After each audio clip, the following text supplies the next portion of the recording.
It was the Statute of Anne, and it was to control the dissemination of information with the printing press because the crown did not want seditious materials printed. So the crown needed a relationship with the publishers, or the stationers as they were called.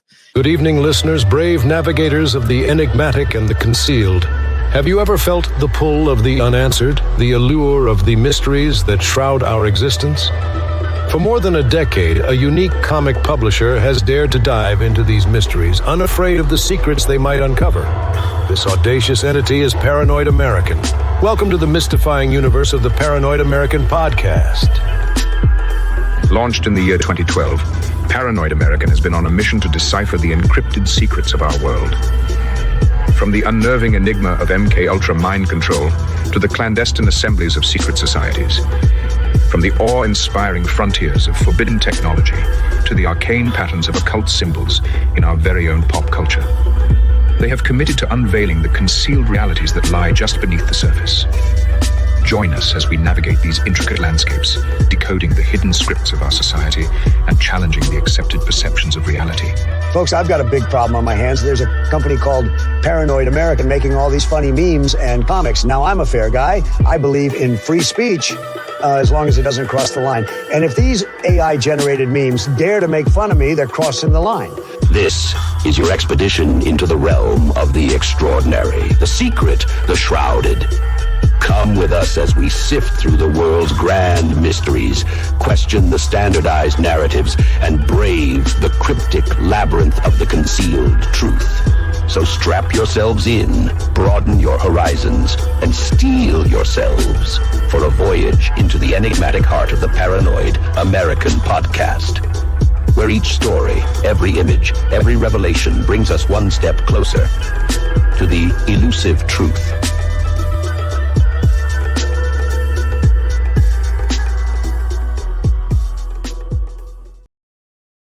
Paranoid American podcast today, and don't take this to mean it's like it's so serious, but I get to interview a little bit of a hero, and I don't mean a hero in that like I grew up worshiping Nina Paley. In fact, I don't even think I was familiar with Nina's work until very recently on Think Tank.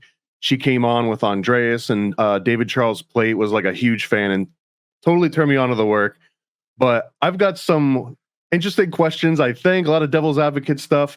Before I get into all of this, I want you to pause what you're doing, or at least make a note to later on go watch Sadomasochism, copy it, distribute it. I think that's what we're gonna try to advocate. Okay, I'm getting a nod. Yes. So without too much further ado, I want to let Nina Paley introduce herself, tell you where you can find her work, and then we're gonna get into some, I think, a really good discussion. Okay. Well, thank you for having me on your podcast. How big is your audience? How many listeners do you have? Good question. I think that we're nearing around 7,000 subscribers on YouTube, but we're also up to 1,500 unique plays a day on the audio podcast. And then I just realized I had all my videos on private on Rumble, and I made them all visible yesterday, and like the subscribers jumped by like 400. So I get there's people actually listening to this at some sort of level. I wouldn't consider it big, not like those huge heavy hitters with like 50,000 or Andreas with his 100,000, but we're getting there. Wow, that's amazing. So yeah, I do a podcast with Corinna Cohn, and we have 18 listeners, but that we built it up from 6. So that doesn't reflect, in my experience, the quality of the content at all. In fact, there's almost an inverse relationship between the amount of listeners. And you know what? It's not going to be too surprising though, because I hate to break this news to you, Nina, but you're absolutely toxic. Like anything that gets near you. And in fact, I can almost imagine this video maybe getting taken down or having to re-edit it a few times. And with that in mind, don't self-censor whatsoever. So I don't know, why are you so controversial? Like, can we just throw like a dart at a board and just hit like a million different controversial topics, and we could be like, oh yeah, Nina did that. Oh yeah, I needed that too. I'm a radioactive. Radioactive. I guess to preface that as a question, what is the most radioactive take that you've got right now? Well, it's been my most radioactive take for the last 8 years. It's been 8 years, yeah. It started in 2017. I said women don't have penises. So, and I never apologized for it. Like I said it or whatever. I wrote it on Facebook, and then when people told me how hurtful that was, I did not. Hold on. Did you get that, guys? Okay, they're moving in. Sorry, Nina. This has actually been a sting operation. No, I know you've been very unapologetic, and I guess that the unapologetic part almost seems like it's the worst part of it all. Yeah. Like everyone's allowed to make the mistake as long as they learn from it and they are now listening and learning. Then it's almost like this public castration. It's almost part of the formula is that you're supposed to make the mistake, and then you're supposed to publicly flagellate yourself over the mistake as this like going example. So that becomes the trend, I guess. Right. It wasn't a mistake. The whole thing is it was not a mistake. And I do apologize when I do things wrong, but I have to actually do something wrong. I do lots Still of not things backing wrong. down, we see. This just wasn't one of the things I did wrong. Plenty of things I've gotten wrong.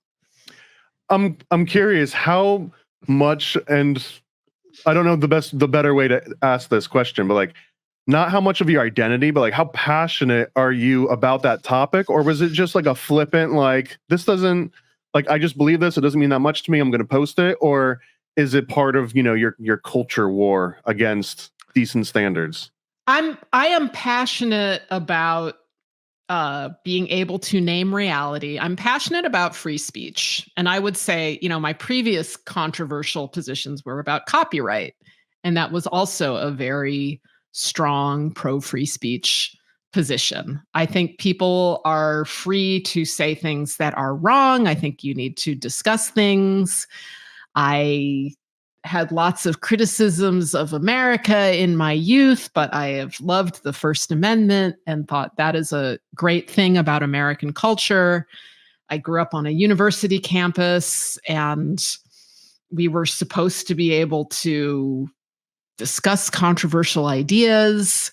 The ideas that I talk about aren't even controversial. I mean, copyright, I could understand being controversial because it's sort of a different thing, but the whole thing where all of a sudden you're not supposed to know that sex exists, that's a new thing. Like saying women don't have penises was not controversial until 10 years ago, maybe. So really I'm in this because I think it's really important to be able to name reality and talk about things and not get canceled for having a different idea or different take, or I don't even want to say opinion because we're talking about facts. I should be able to say, you're just feeding into the narrative the second you consider an opinion, right? Biological facts exist, and feelings aren't facts, and we can talk about feelings and how important they are, but they are not facts. Isn't reality losing this war? Oh, I mean, reality can't lose. Reality's gonna be doing reality regardless. Okay, let's define the battlefield. If the battlefield is public perception or just the individual human mind that's surrounded by pop culture or what have you, it almost seemed like if you're saying that I'm on the side of reality, it almost seems that right now reality is not having a decisive victory. At least I don't know if it's losing, but it seems like there's an actual battle going on that is trying to define what constitutes reality and what doesn't, and it goes way beyond the gender aspect of which we all learned in kindergarten cop. At least that was the first time that I really had that delivered, that men have penises and women have vaginas. That controversial statement in that Arnold Schwarzenegger movie. But like you're saying, a couple decades ago, that was just, and moving on, it was just an accepted little chuckle. But now you're trying to redefine reality. But there's also like a huge resurgence in questioning if there's clones out there and aliens and crystal magic. And I don't know, like a lot of that seems to blur the lines of what we conventionally believe as things. And you get into this in your copyright stuff too. But I'm just wondering, is there even any hope? Because it almost feels to me, and I guess it sounds black-pilled a little bit, but reality is kind of losing the war if there is one going on. Well, there's a Substack called Reality's Last Stand by a biologist, Colin Wright, who's in this culture war also. I don't think reality's losing. I think that political, cultural divisions are increasing, and all of a sudden, if you're someone like me who says sex is real, suddenly the people that back you up or don't cancel you for that are conservatives. And that's not the tribe that I came from. I got canceled from my tribe, which I now call the tribe of libtard, which I realize is offensive, but I can't help it. I mean, these people canceled me. They lied about me. These were my people, and they treated me horribly. And I lost all of my speaking engagements and career, and my work has been kept out of film festivals for a long time. And as I lost everything under the flag of the liberals, which I was one of. So yeah, like having the political poles switch, like the Earth's magnetic poles apparently switch every few 100 million years. And I feel like that's what's happened with America's political poles.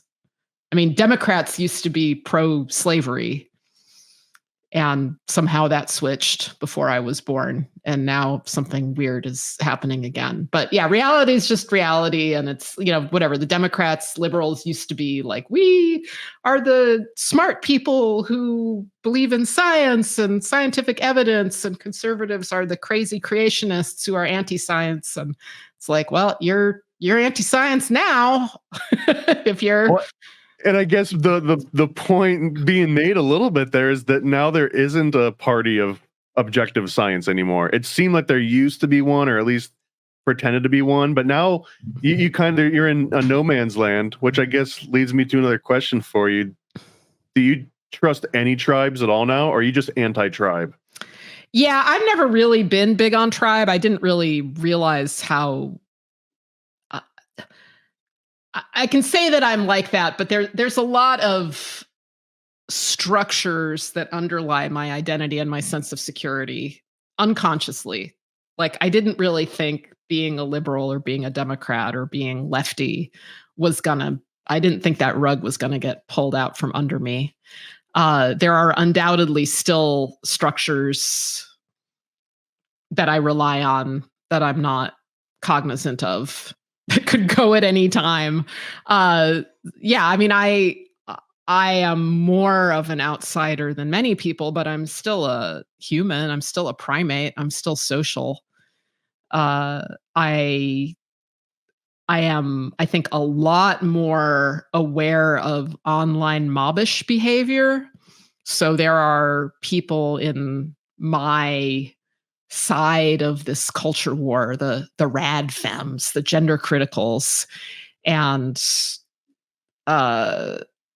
like a year ago, maybe even more than a year ago, there started being splits and rifts in my side. And some of the gender criticals have been behaving as badly as the trans activists in terms of purity demands, purity spirals, trying to cancel people.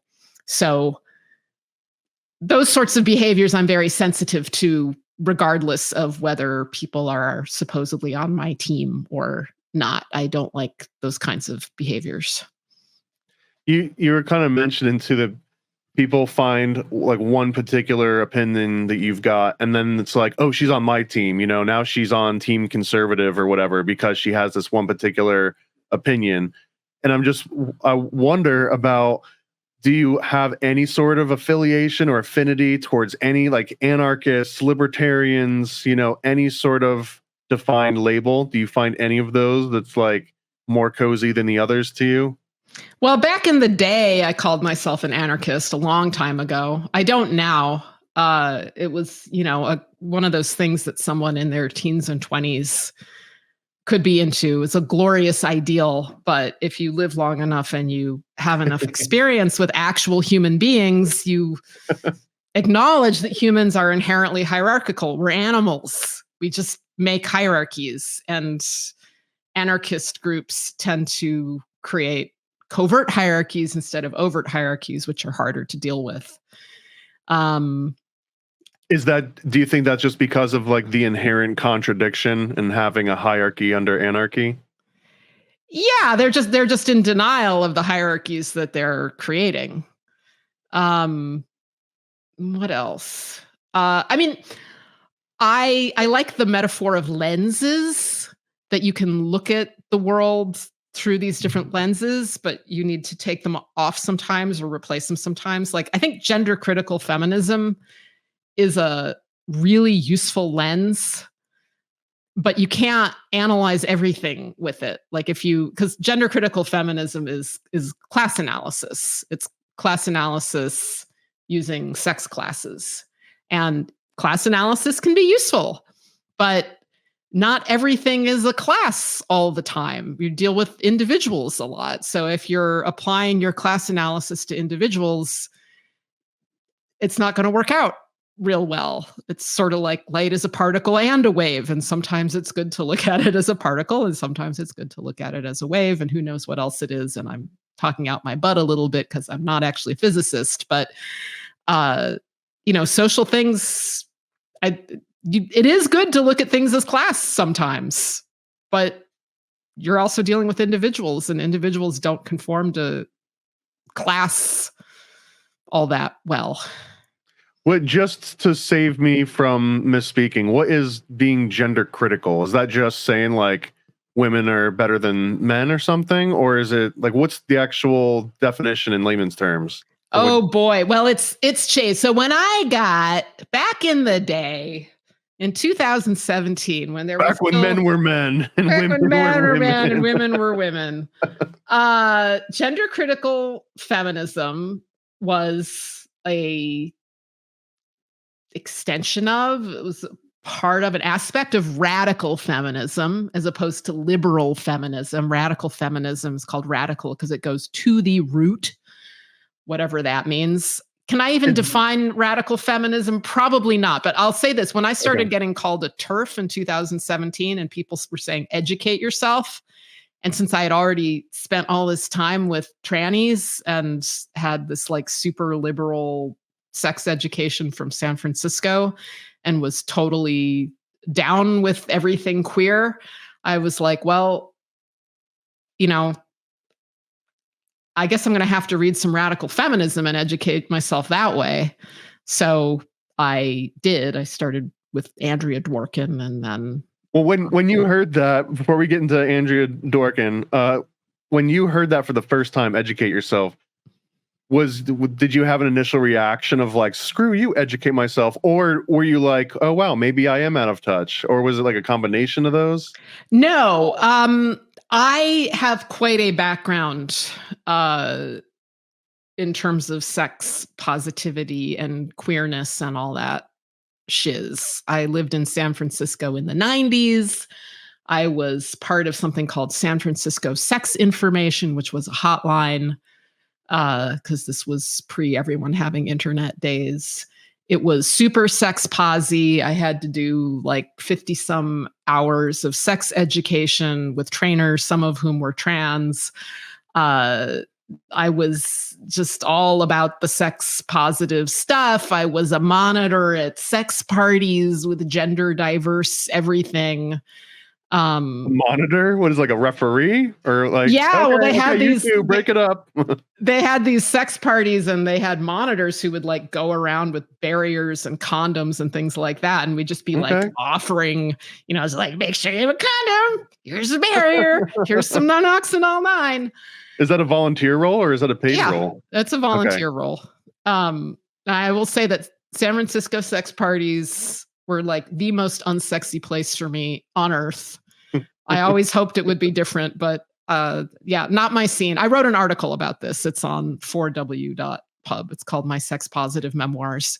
But I've had trans lovers. It's like I've been into this like before you assholes were born. I was totally down with this. And I think that's one of the reasons I became outspoken is when this started happening, I think a lot of people were worried, like, oh, maybe I'm transphobic. Oh, I don't know any trans people. And it's like, I have, I'm not like that. Like, I've been very close to a lot of trans people and was very trans positive and was being a jerk about this long before today's crop was. So what I ended up doing when I educated myself is rethinking all of that. And I was wrong about some things. Like, back in the day, I probably, when there was just a handful of weirdos who said they were trans women, I would call them she. But it's a fad now. It's a trend. It's a cult now. And I don't do that anymore. Do they have to earn it? Is there like a litmus test before you'll give a she out? Or is it like a blanket, like nobody gets she's anymore? Oh, nobody gets she's anymore. No, I only use sex-based pronouns now. So that's one of the ongoing things on the Heterodorks podcast that I do with Corinna Cohn, who is he's a transsexual. He's a male he looks pretty androgynous. Many people read him as female. He had what was called sex change surgery. Now it's called gender reassignment surgery when he was 18. So he got castrated basically and surgically permanently altered. And he now does a lot of testifying in courthouses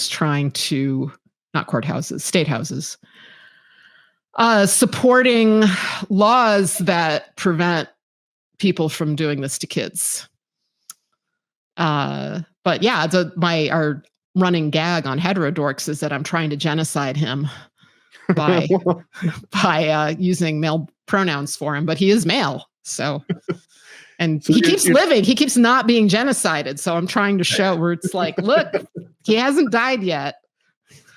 But when he does, it could be attributed to all your misgendering, right? Yeah, I don't think he's going to die for a while. I think he's going to go for quite a long time, but I'm not giving up. And so this is, you're referring to your Heterodorks podcast. So, and you were describing this to me before we started recording, but I didn't realize the whole dynamic here. Is there any contention between the two of you, or are you fully on the same page, or? Well, there's some contention because he's keto and I'm a vegetarian. I mean, I eat some fish now. So that's pretty hard to resolve. He is pretty hardcore libertarian, and I have some more. Well, I've been influenced by him for sure, and just by life. But he has like a very standard principled libertarian worldview. He likes guns more than I do. Yeah, where are you at on Second Amendment? I know you're a fan of the First, so where are you at on Second? Low confidence is where I am.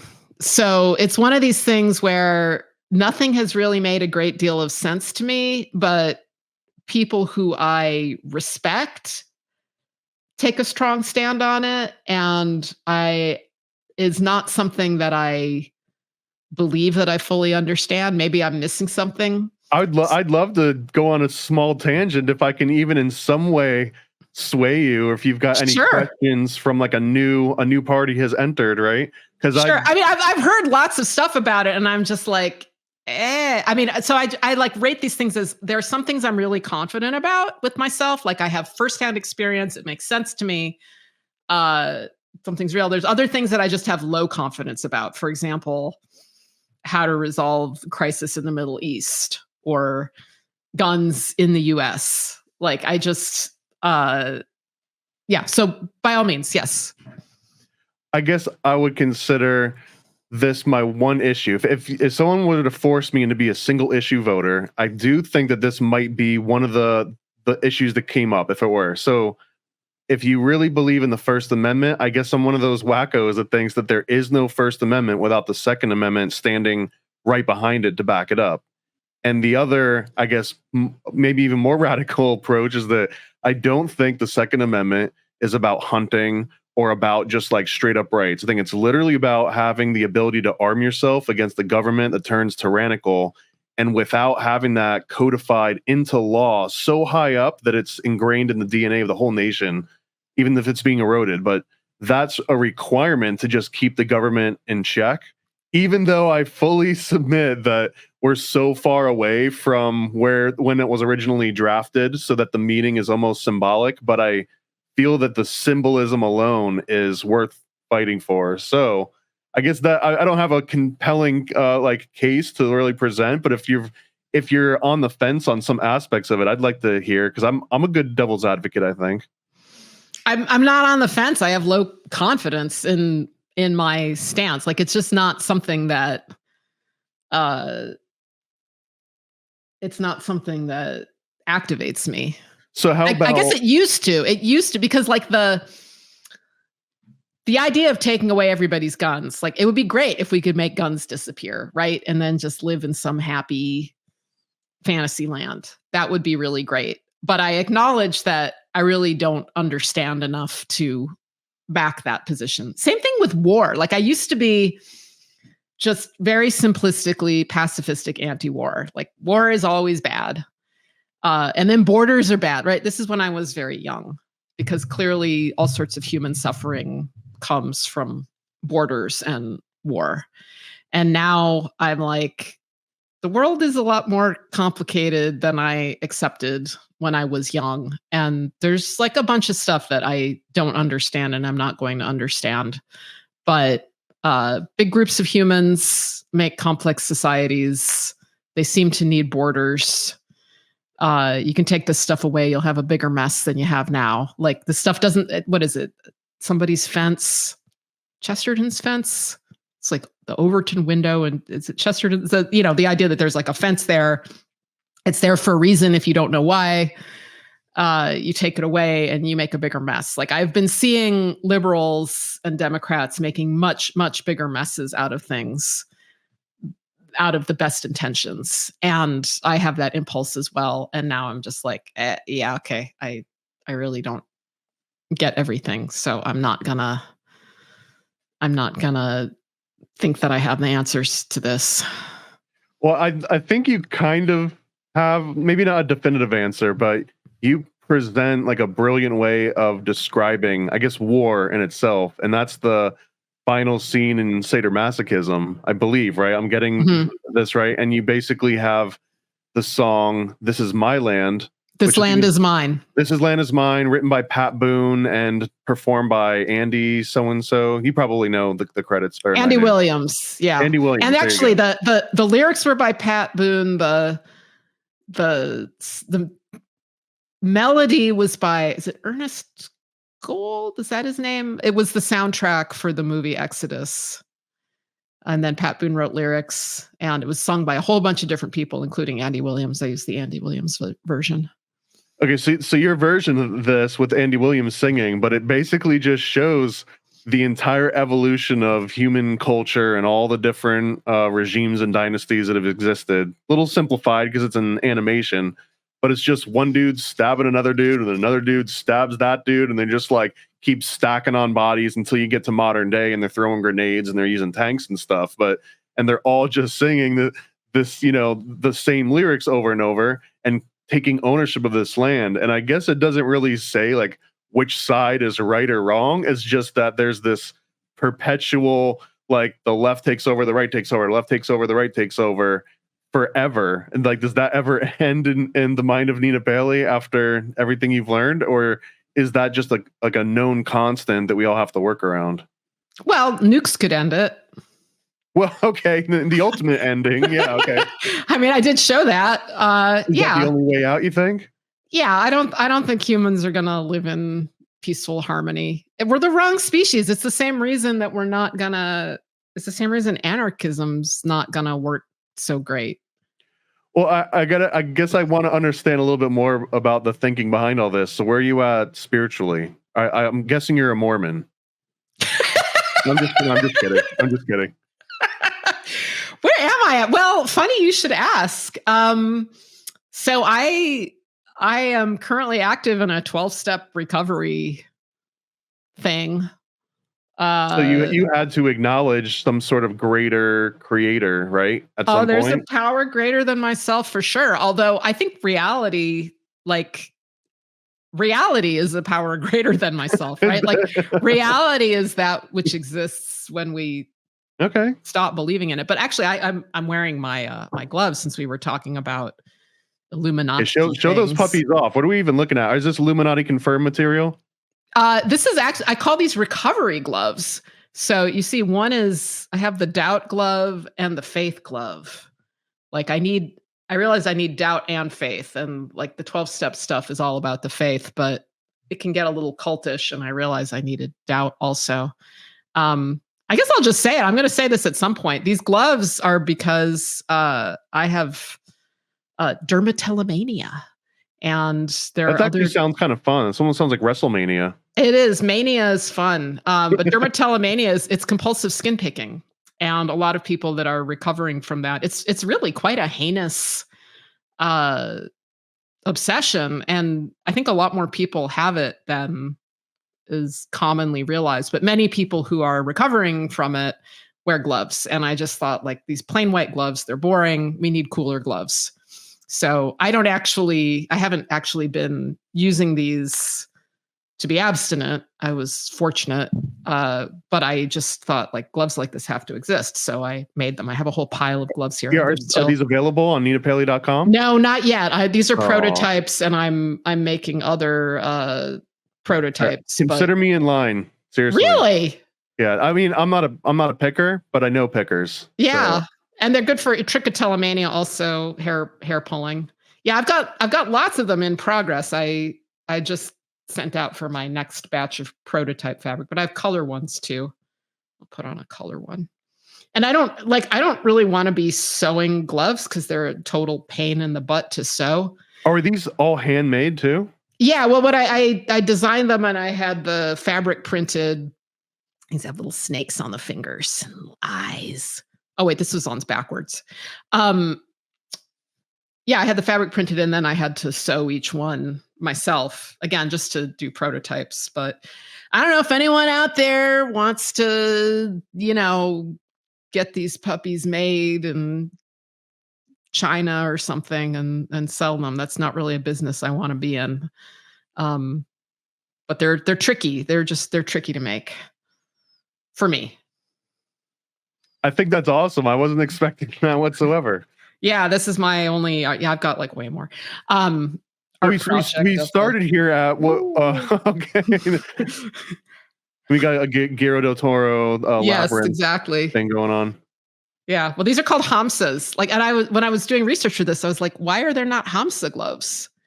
And I couldn't find any, not any good ones. They're called Hamsa. Yeah, a Hamsa is a traditional symbol of like a hand with an eye in the palm. And then I also put little eyes on the finger because we trichotillomaniacs and dermatillomaniacs, we do with our fingertips what's called scanning. So it's like we have little eyes, you're always looking for something to pick. That's very creepy. Is there any good horror movies about this? It seems like there should be if there's not. Yeah. Yeah, well, that's for someone else to do. But yeah, you horror movie writers make a dermatillomania horror. That would be a very disturbing one. Yes. So we started here with like, what do you find yourself spiritually?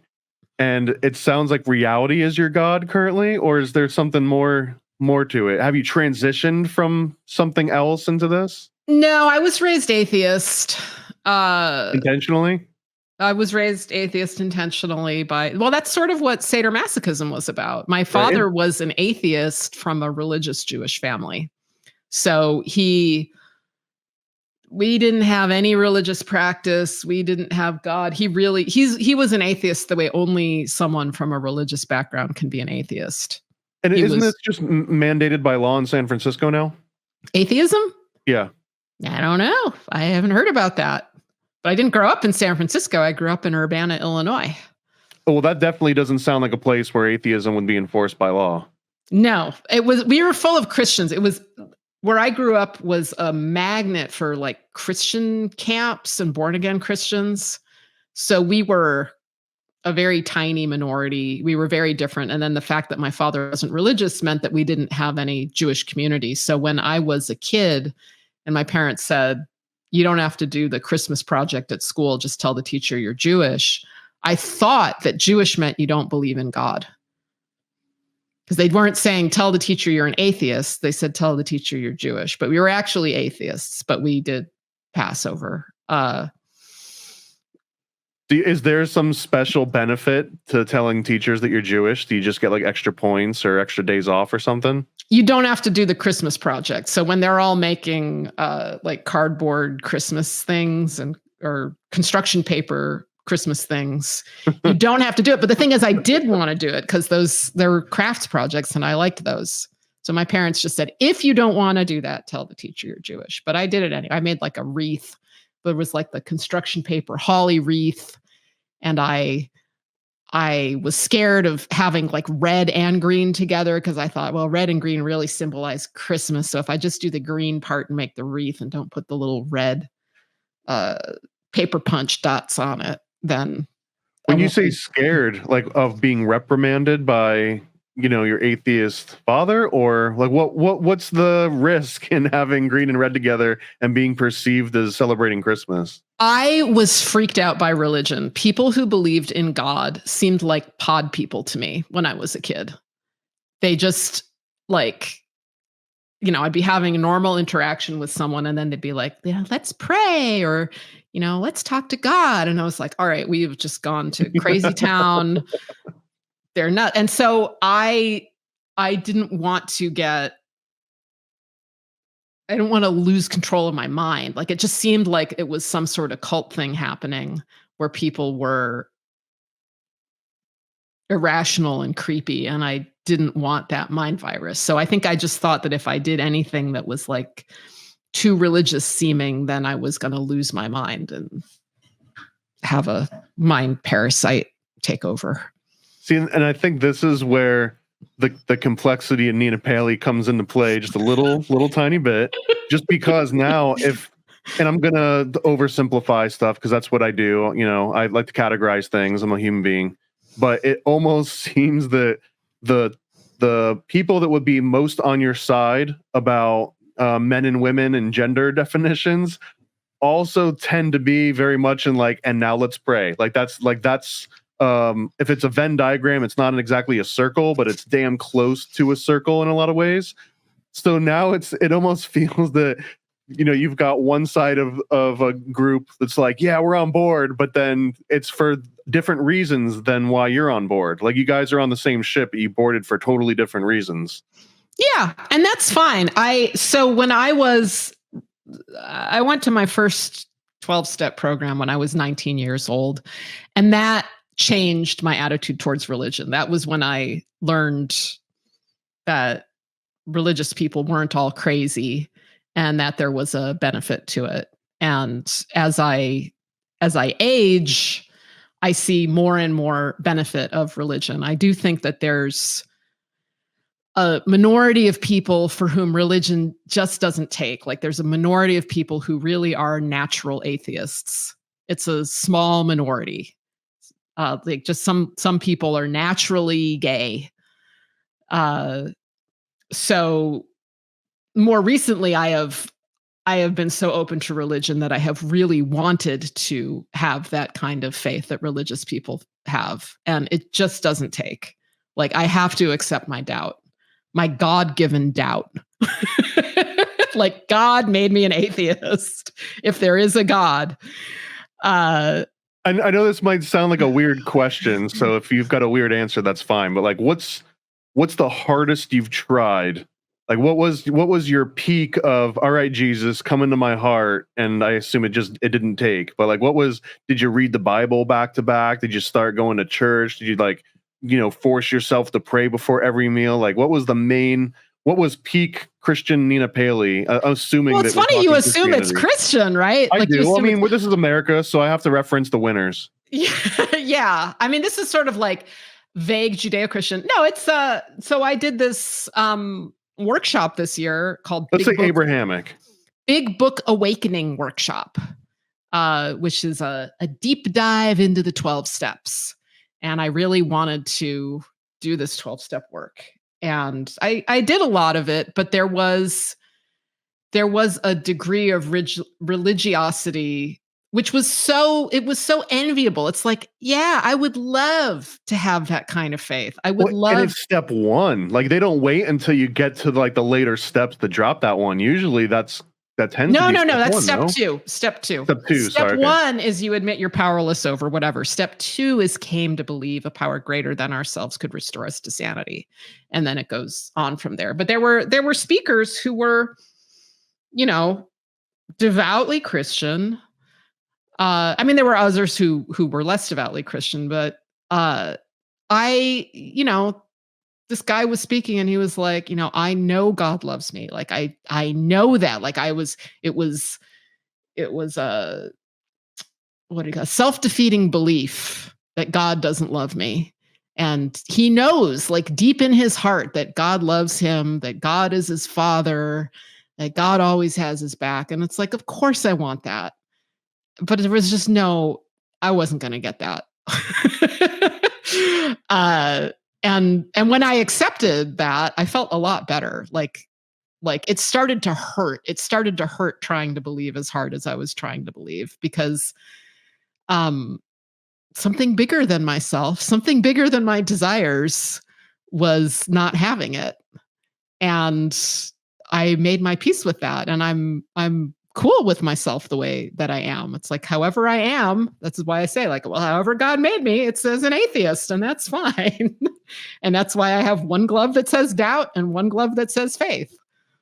Have you ever dabbled in psychedelics? No, but a lot of people have assumed I have from quite an early age because of the art I was doing. I loved psychedelic art. And I certainly went plenty crazy without psychedelics. Like, I apparently thought differently. And when in conversations from when I was a teenager onwards, people just assumed that I used a lot. So I naturally got some wacky brain experiences, I think. So you haven't used a lot, or you haven't used any ever?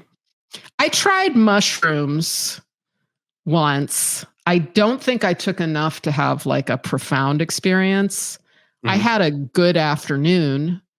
My friend that I took the mushrooms with said he was getting effects. And so that experience was like, yeah, maybe I had effects. It was subtle though. Okay, yeah, you had to like convince yourself that you were having effects, which usually means that maybe it wasn't and the main reason that I even asked that is because I've got a very particular fascination with Alcoholics Anonymous and Narcotics Anonymous and all the 12-step programs, because my understanding of them is that they were born out of a psychedelic, like a strong LSD experience that completely changed the way that the original founders' minds worked. But that obviously, if you're talking about people that are in recovery from a substance, it's usually not advantageous to then advocate like illegal drug use and psychedelics as part of the initial thing. But it really feels to me the same way that religion might have like censored itself out of relevance in some of the early practices, that it's almost like the 12-step programs. It was centered around a psychedelic experience, and then they took that part away, which was maybe the biggest ingredient. And now when you get to step 2, the onus is on you to figure out what the hell this higher power is. But once they got you to step 2 and they were like, and lick this stamp, and then it was like, it almost feels that even if you were atheist, you'd come back like, okay, there's something else out there. I don't know what the name is, but we're ready for step 3 now. So I just wanted to inject that, because I find this really interesting thread where it's no longer part of the 12 steps for obvious reason, but it feels like that was the whole point. Like, there are no 12 steps without that.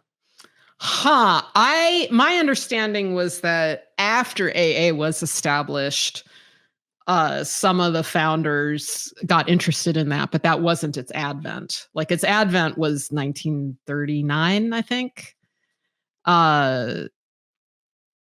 So I can believe there was crossover, but I don't think that was the source. But my own experience is that you can have, mind-blowing experiences without actually using psychedelics. But also my understanding is that psychedelics bring some people to those mind-blowing experiences. I don't know. I read this. It could be a gamble. I read this article about mescaline used in terminal patients that are freaking out about death. And I was like, boy, would I like to do that. Boy, would I like to have access to regulated, high quality mescaline with an experienced actual therapist. Just like Uncle Rockefeller used to make. So, maybe someday I'll do that. But also because I've had so much mental instability when I was young, I really did not want to mess with this stuff. Like, because I might need medical help if something goes wrong. And I just don't want to do that, with a hippie spirit guide. I want to do that with medical professionals. I guess that's also something that I find is controversial about my takes. And I didn't realize it until I started saying them out loud. But I don't know if I trust spirit guides to guide me through anything, and I wouldn't say that I'd rather go into a clinical environment and put on a gown and sit on the wax paper and then have doctors watch me as I dose myself. Well, no, I wouldn't want that either. But what I read is just like if I had a therapist that was experienced in this, that had, that was sober while I was doing it, that was actually a good therapist that I trusted. Because actually I have real issues with the whole therapy industry. It's a horrible industry, but I could imagine somebody being decent. But I would want the whole thing to be clean, if that makes sense. Like, who knows what the... Have you considered Scientology? Never. Not even for a fraction of a second? No. What's the main turnoff? What could they get over that would start selling you on it? I mean, it's like, why? Why would I want to be a Scientologist? Why? Like, they just seem like very culty. Well, I believe part of it is that they make promises that you can sort of get over the need for psychiatry or therapy or any sort of mental issues through just sheer studying and willpower and just leveling up. Like, this is all the different levels or degrees, I guess, if you wanted to equate it to other mystery schools that you go through the degrees. I don't believe random people's bullshit. I mean, lots of people say all kinds of bullshit, and why would I believe that? I mean, everyone has to believe some kind of bullshit, right? Yeah, but I didn't have to believe that bullshit. Is there any bullshit that you opt into voluntarily? And yes. So give me your top 3. What's the best bullshit to buy into? 12-step bullshit. Okay. I mean, see, that one never took with me either. I've been to both of the programs for both mandated and voluntary, and that one never stuck either because it was just a bunch of druggies sharing druggie stories or people that were just crying about stuff. And I guess it never sank in with me. Yeah, well, I can't believe that they mandate it. It's like, that seems to be against the principles of it. And I know that they mandate it a lot, and it seems like that's a great, forcing somebody to go to a 12-step program seems like a great way to ensure that they will never recover. Well, and to also equate it to your story earlier about you tell your teacher that you're Jewish so that you can opt in to do, and it was but I did want to opt in because what if you didn't cut out the little Santa Clauses, right, out of the construction paper, then you were just twiddling your thumbs or reading a book. So it's you want to participate in this jail-like environment in the one creative outlet they offer you where you're not doing rote memorization, right? So you're okay, fine, I'm Christian for the next 40 minutes because that's fun. And so even in the voluntary scenarios, a lot of the time when it's state-sponsored or some kind of someone's keeping track of it, it really does become that same scenario where it's I guess I'll go to NA because otherwise I got to go out in the yard or I got to go and do KP duty or something. So then it almost is that same thing. I guess if there's an outlet where I can just talk about feelings and it has to take the form of NA or AA. Well, also note that I have never been a hard drug user ever, or an alcoholic. So all my 12-step stuff has been for behavioral things and hard drugs are different. Like, That's my ignorance. I actually, until this moment, never considered that there was such thing as a 12 steps outside of alcohol and narcotics. oh yeah. Yeah. So eating disorders. Really? They all follow the 12-step model? Mm-hmm. Eating disorders, and then Al-Anon was a great one. Friends and Family of Alcoholics, which also follows the 12 steps. But they're very different. I think about the difference a lot The steps because themselves are different, or just the application of them? the applications are different. Like, AA was written by alcoholic men who had, like, one thing that really struck me this last go round with the big book was how these colossal fuck ups, I mean, these like super messed up alcoholics, they had wives, they had bosses, they had employees, they had children. They were out in the world fucking up the world. Whereas people like me, we hide from the world. We're very like inward. And, I don't have a boss. I don't have employees. I don't have children. I don't have a spouse. And my issues, my problem of living looks a lot different from theirs. They're talking about like, well, we made a huge mess and now we have to clean up our act and make amends to all these people that we screwed over. Whereas I'm like, okay, I have had so few, I have so few like relationships in the world. I have to start going back into the world, like I have to go back in there and maybe fuck some things up. But Does that make it harder or easier? Like if you're an extrovert and you've developed hundreds of thousands of relationships and now you have to go and make amends with, countless people, versus you're an introvert and like 6 people, but it's hard to even reach out to those 6 people. Is the volume scarier at like an extrovert level, or is it scarier as an introvert because now you have to go back out and open old wounds? Or it's just very different. Like, I think what a lot of these alcoholics have to do, like they've never cleaned up their act in their lives before, right? They've never looked at themselves critically in their lives before. They've never considered that they've done something wrong and have to change and do it differently. Whereas people like me, the more Al-Anonic sort of people, we're just going like, oh my God, I did this thing wrong and I should apologize for that. And how can I make things go smoother with other people? And how can I make other people like me more? And how can I hide? Things like that. So I think at the end of the day, when the alcoholic has to go like, okay, how did I fuck up today? And what do I have to make amends for? I think people like me have to go like, all right, how did I show up in the world today? And did I do anything good today? Like, let's try to remember that I was useful somehow in this world and just try to remember something good I did so I don't go into a vortex of self-loathing tonight.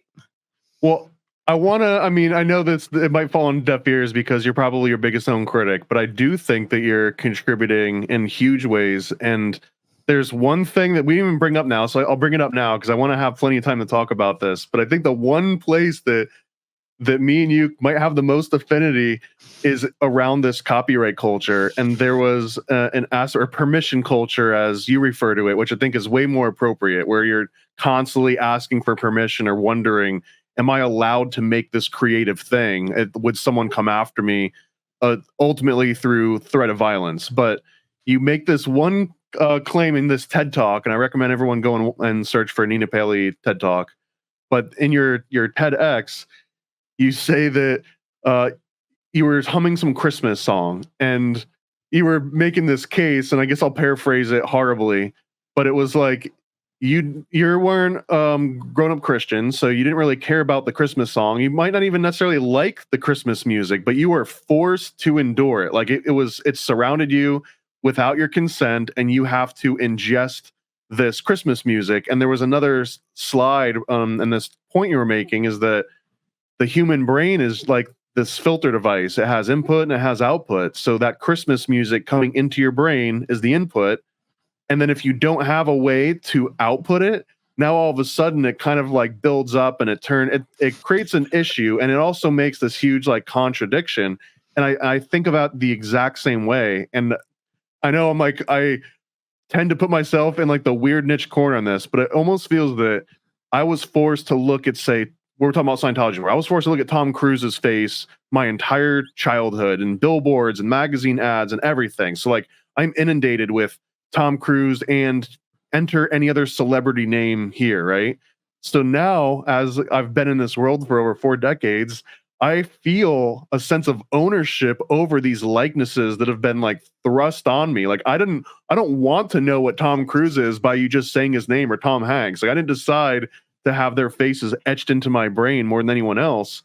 But the fact that they're in there, now I feel like, okay, I can use that likeness because it's been taking up, space in my brain and hasn't paying rent. So the way it's going to pay rent now is now Tom Cruise is going to promote my comic, or Tom Cruise is going to, sing a song for me unwillingly, and I can put that back out into the world.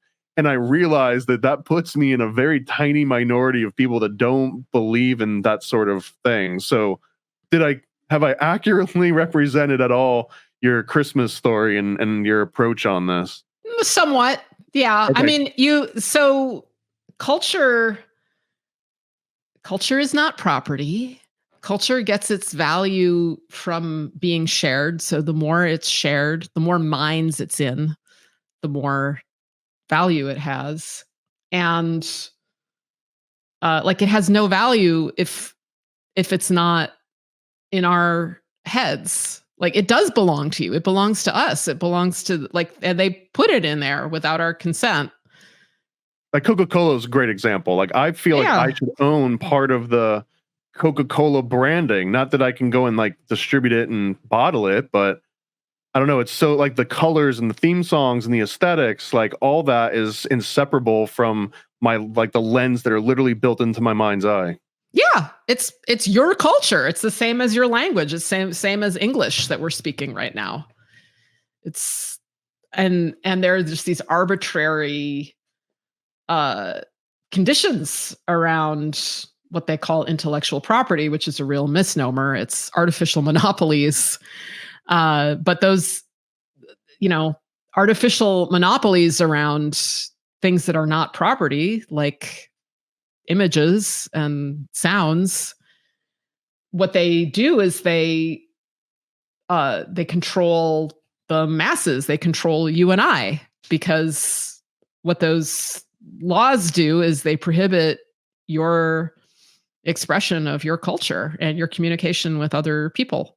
And you have touch points, like there's cultural touch points where you could sing a little jingle and somebody else would know what you're singing because they're like your age and they know exactly what era you're referring to. And memes, basically. Memes are, I think in a way, it's somewhat taking claim back to some of that, where someone will take a shot from a cartoon or a movie that we've all seen and then use it to put out like a completely different message. And that message only works if you identify like, oh, I've seen that, or you've seen the meme so many times that it becomes a thing. But that's almost like one of these shared versions. But I think we're still figuring out like the whole point of copyright. I guess it doesn't matter at all until you start talking about money or threat of violence. And I do love that you specifically state threat of violence, because ultimately it's like, okay, you get sued and then there's a judgment and now you owe money. Well, you say, okay, I'm not going to pay that money. And then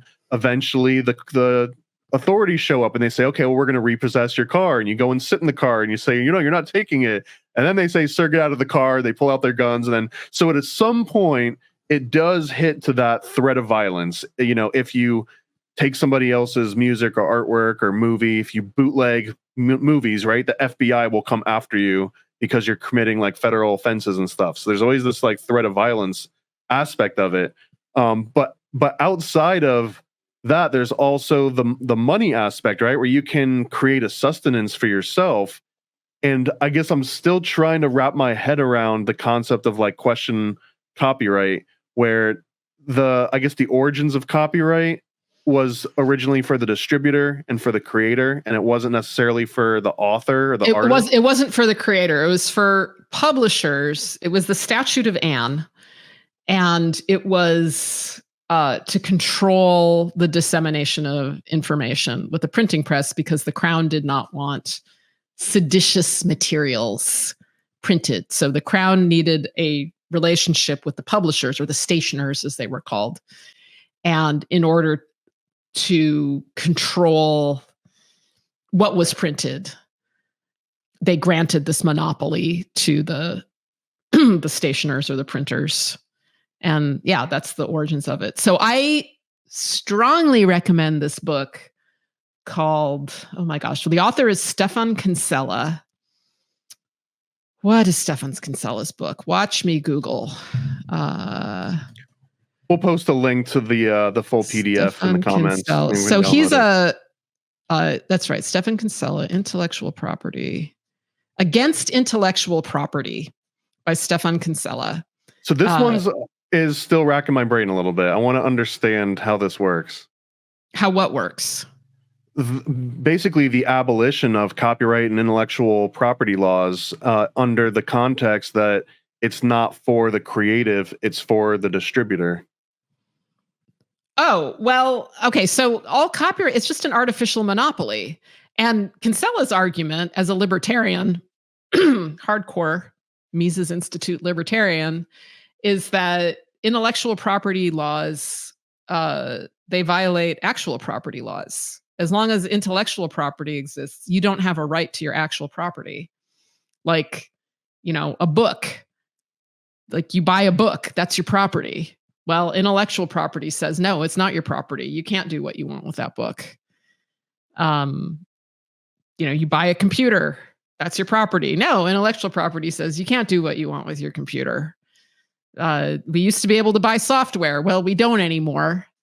That was giving, too much ownership to people, and we need to give them as little rights in stuff that they actually buy. You don't even buy anything, like sort of the end of property. Digital sales are the end of property, because all of these platforms will take your property, which you supposedly bought. They'll take it away from you. It happens all the time. So I want to be a very, very annoying devil's advocate, or at least like poke little holes, and some of them will be so obvious. But I buy a car, I can't do anything I want with I can't run you over in my car, because that would be committing a crime.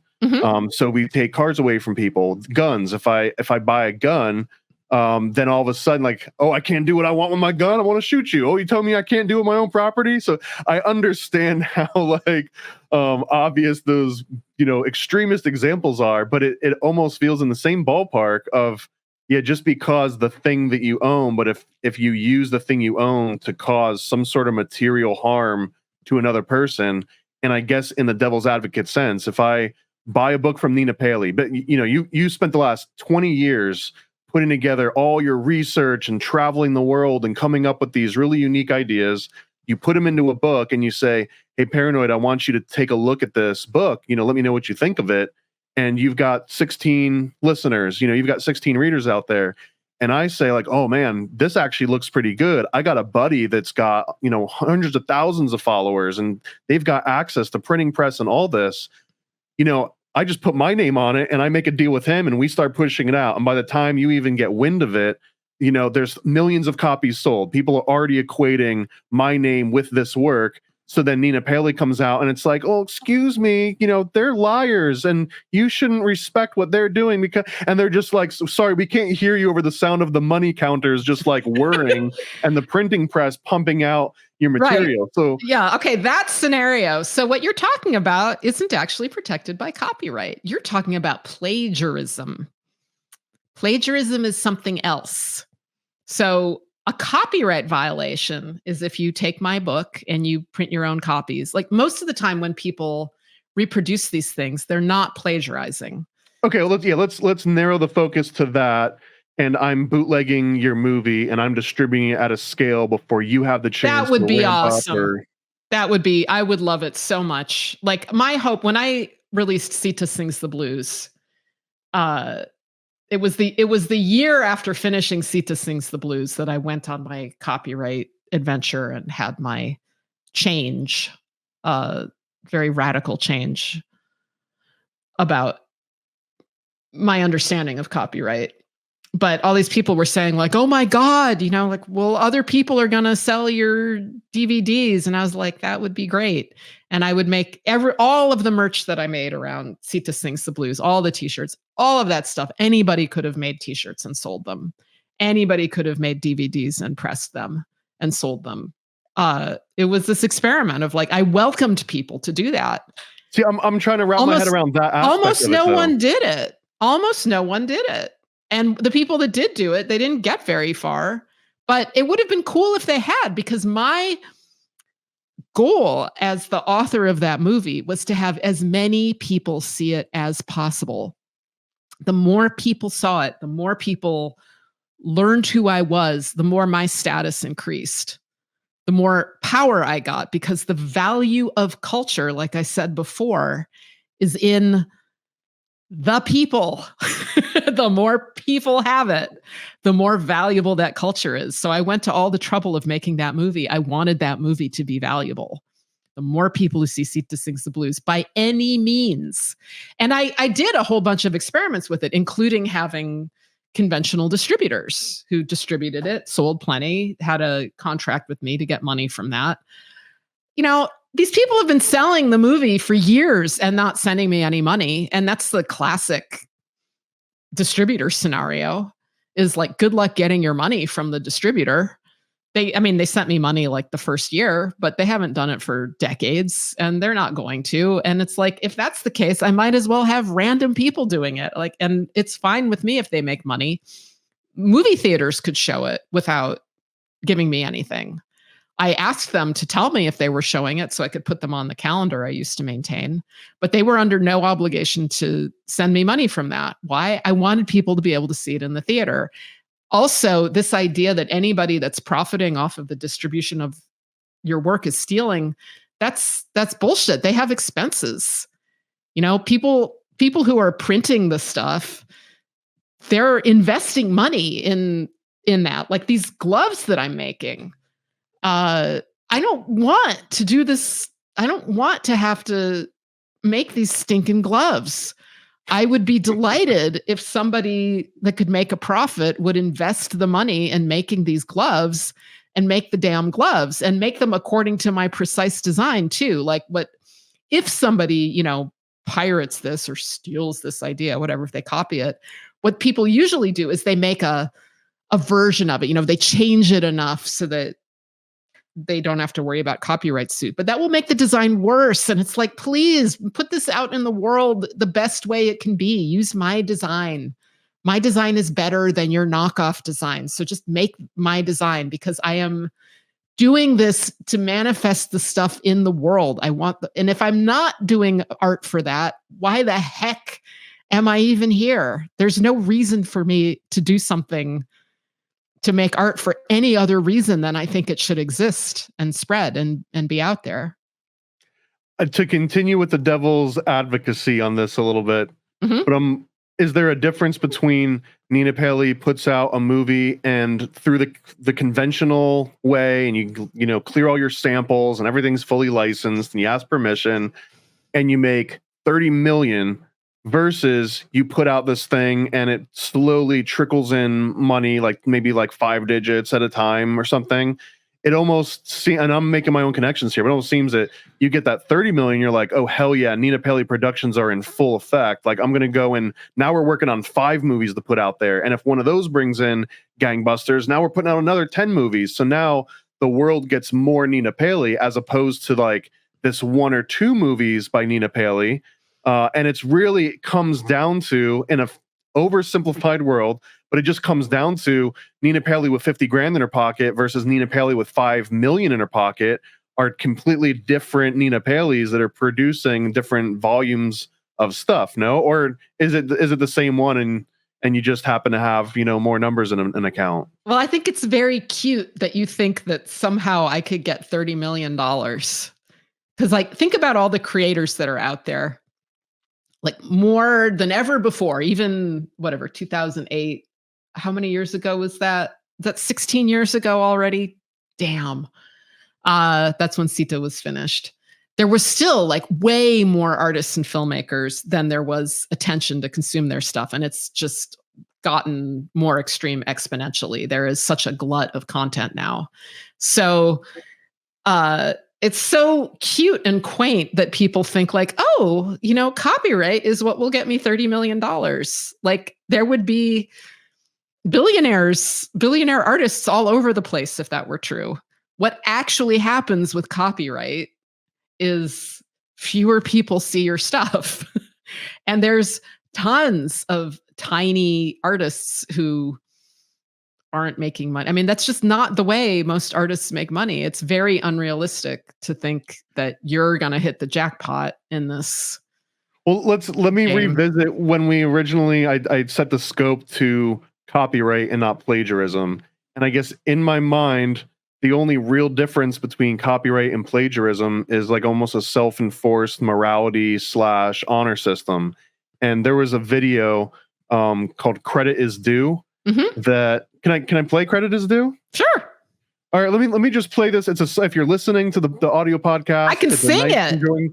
Always give credit where credit is due. If you didn't write it, don't say it's by you. Just copy the credit along with the work, or else you'll come off as a something I forgot jerk. That's great. I don't even have to play it now. I'll post a link to it. But okay, so that song very accurately, again, I've got my devil's advocate hat on. You can't see, but the horns are there. That this sounds like a honor system that only works if two different parties care about one party being a jerk. If I've got 200,000 followers and I've got a printing press, or at least, I've got credits for them. So I've got the means and resources to take your stuff, put my name on it, and start blasting it out there. A, what if I don't care if anyone thinks I'm a jerk? I'm making too much money to care about being a jerk. And then B, there's people out there that are like, okay, we could wait for Nina to put this out, or it's already out and this guy's selling it and it comes with a t-shirt and a Happy Meal and a coupon for whatever. Then like, yeah, I'm just going to get, and just kind of like you were saying, even when you give it out for free and say, hey, distribute this, make money off of it, do whatever you want. And there's like an underwhelming response. So it almost black pill devil's advocate, the person taking your work, they don't care if they're a jerk. The people buying the stuff from the jerk, they don't care that they're a jerk. So now it just almost becomes a weird, like, one person purity test. I mean, it's not really, because the thing is that so one thing about my work is that it would be almost impossible for you to successfully claim that you made my work. Like, I have a style. You can try, but the thing is, you really will look like a jerk. Like, it really will. Like, you can do it. It's like, go for it, but no one's going to believe you. I mean, it just. But only because you've established your body of work already. But if I was able to swipe in right when you cut your very first demo, or like, like your initial cut, and I took that and I was like, ship it.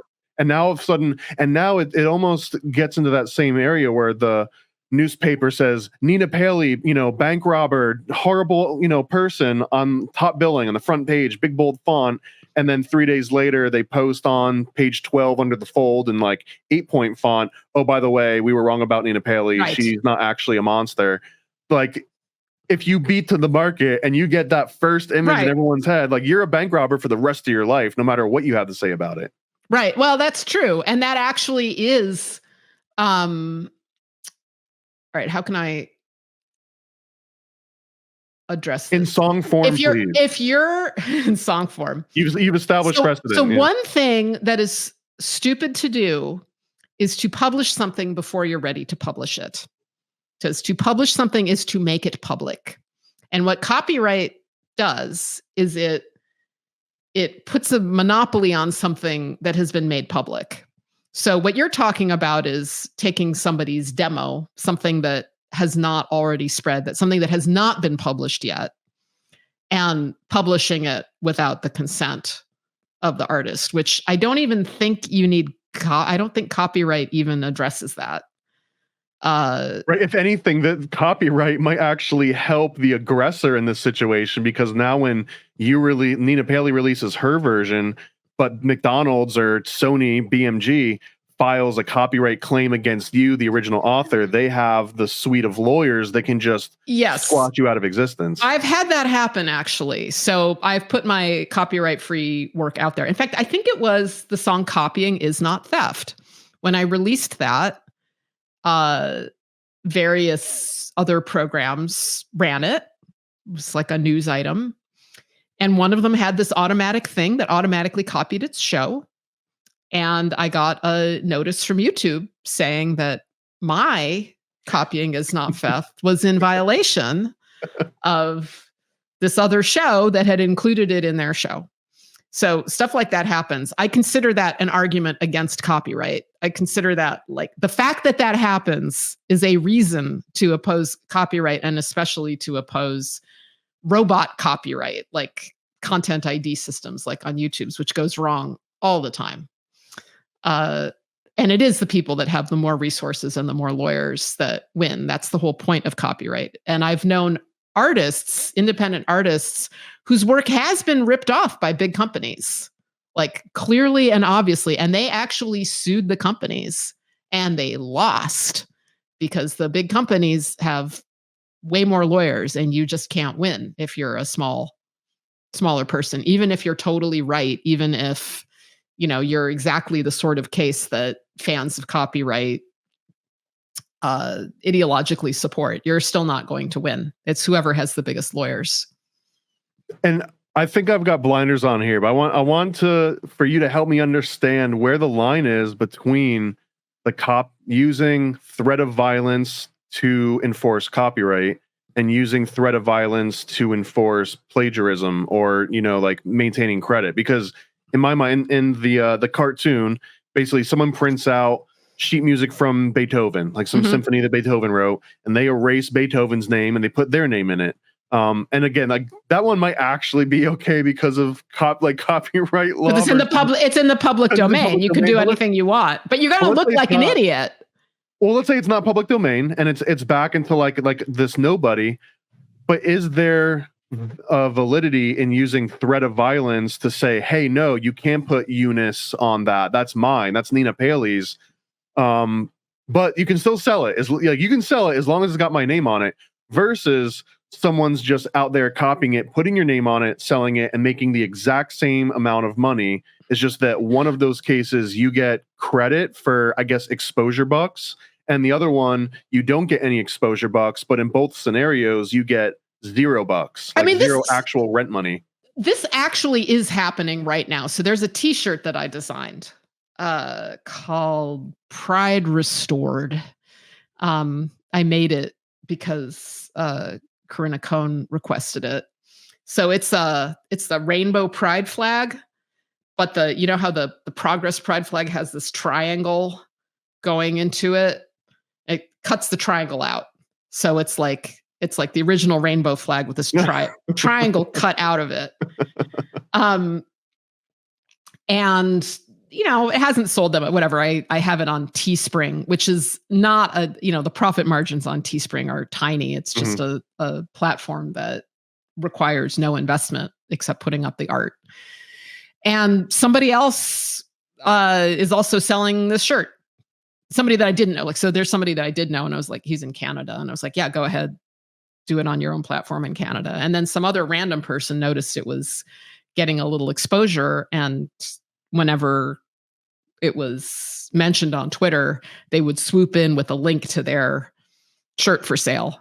Perfect example. Here's where you get the shirt. Yeah. And I was like, all right, here I am being confronted, and I was like, this is obnoxious. And so, whatever, my response to it would just be like, this one isn't mine. Here's the link to mine if you want to support me. A lot of people think that they're supporting me by buying these shirts, even from my site. They don't realize that I get like $1 from it. And I don't if you want to support me, please support me some other way. But I'm just trying to get the work out there. Anyway, my response to it is like, here's the link that supports me if that's what you're interested in doing. But I wouldn't have put this out in the world if I needed to control it. So yeah, it's obnoxious. And it's like, whatever. It's like, how much energy am I going to put into this? This is the internet. This is what happens.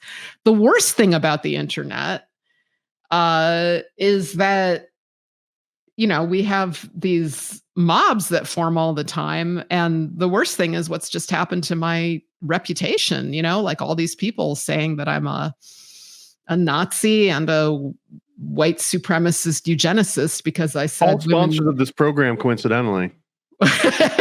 What say that again? Those are all sponsors of this program, so you're in great company. The mobs, Nazis and eugenicists. Well, the thing. Okay, sorry, sponsors. I'm not actually a Nazi or a eugenicist. I'm sorry to disappoint you.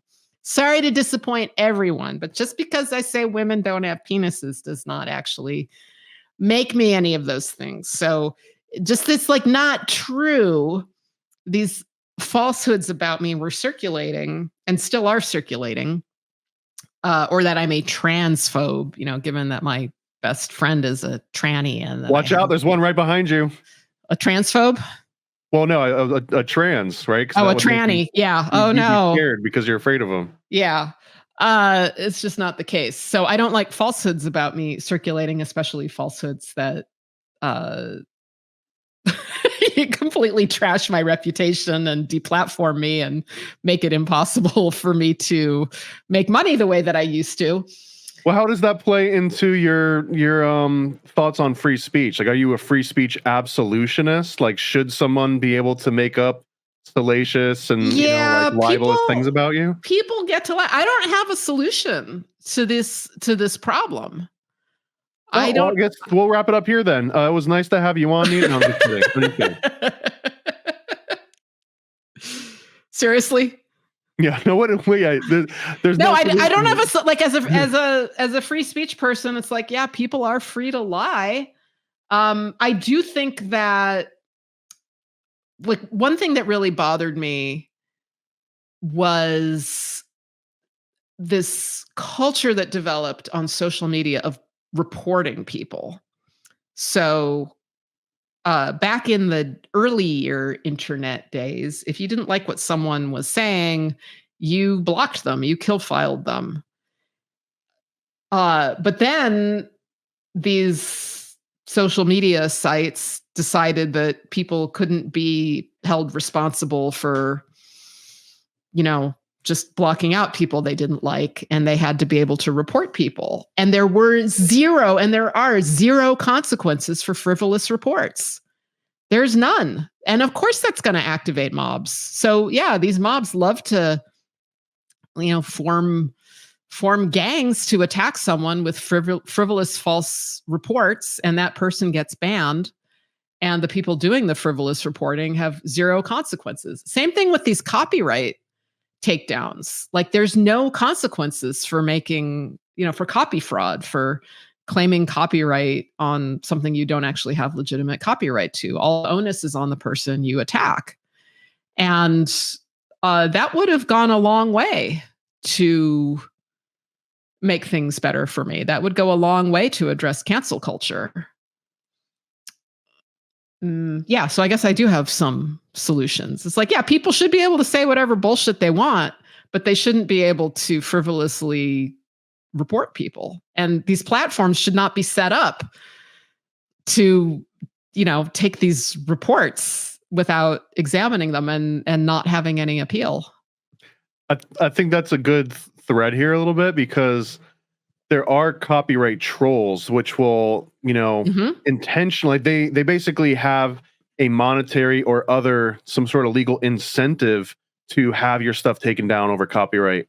Right now, I'm not aware of any sort of incentive provided to people. They just get content taken down for saying it's offensive, or, they made this, getting a community note pulled up. The only incentive just seems to be like, haha, I took away some form of revenue or publicity from you, and now you don't get that thing. But there feels like on the horizon a scary reality where now there's like a real monetary incentive for every big account you get taken down that you report to, the nanny Facebook or Instagram or whatever.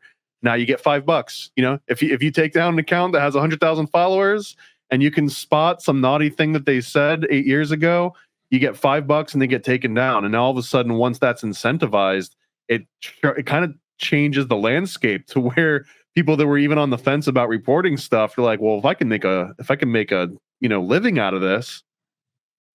You don't need a financial incentive for censorship, though. Well, people love to censor. Fire, but you could fuel the fire. You could 10x it. You could order of magnitude it.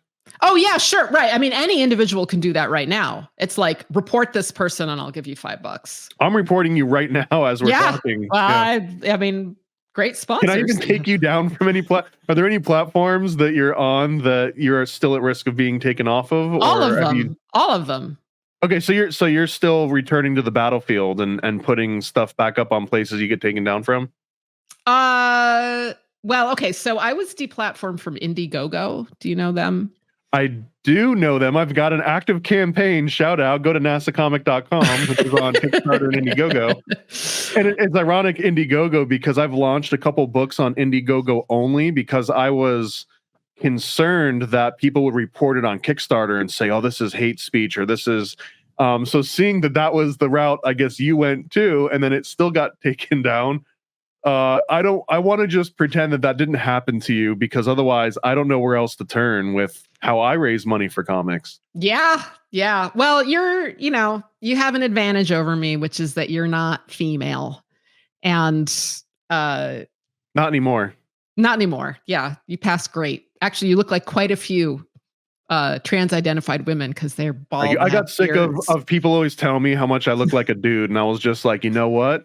I could look like a trans man. Yeah, well, maybe Indiegogo will find out that you talked to me. Maybe they'll deplatform me for that. There is a non-zero chance that that's a reality in our current timeline. Yeah, but I'll release this after the campaign is over.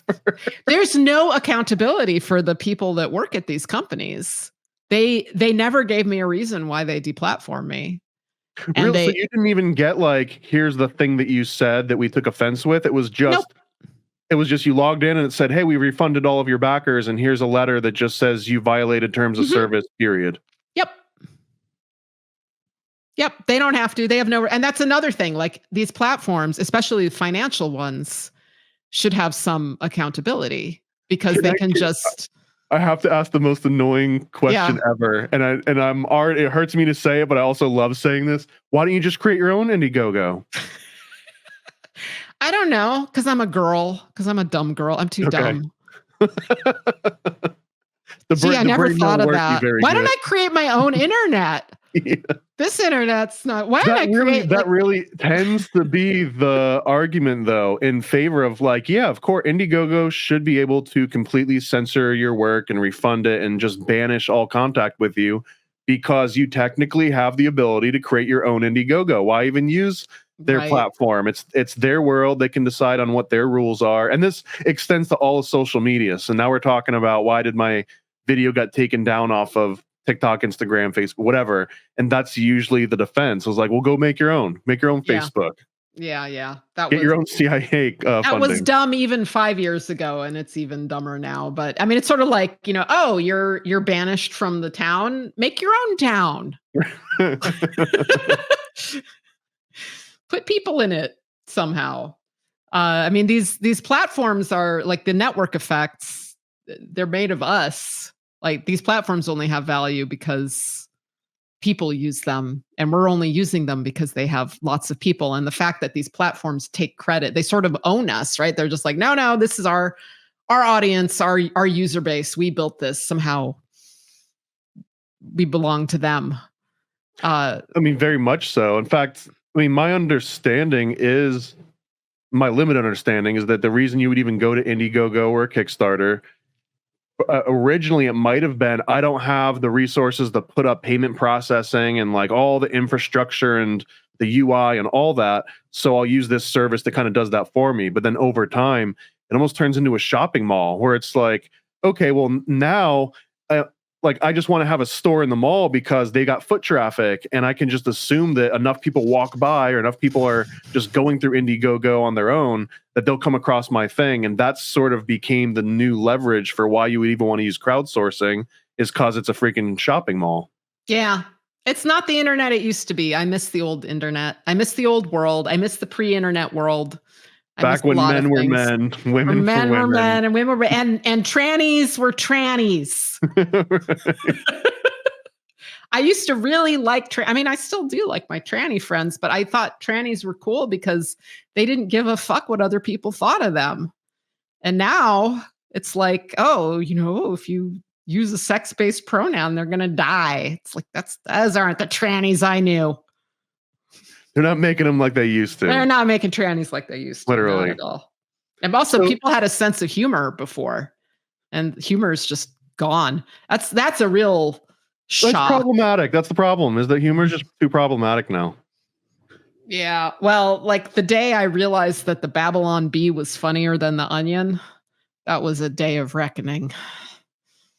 Well, the Onion and Cracked and Mad Magazine, they all seem to have gone down that same exact path as well. Like it seems like all of those publications would say no more Nina Paley. Like they're anti Nina Paley in some regards. You know? Yeah, they've become scolds. And then, you know, Babylon Bee, the conservative Christian one's actually funny, like really funny, laugh out loud funny. It's like, are you sure you're not Christian? Become? If you like Babylon Bee, that means you have to be Christian, right? I know, and I have to be anti-abortion too. Are you pro-abortion? You know, Jesus Christ. Is that a weird phrase to say? Okay, so I personally, I mean, I would say yes. So that's why they call it pro-choice. I'm only in favor of abortion in cases where someone is pregnant. What do you feel about a 3-strike law?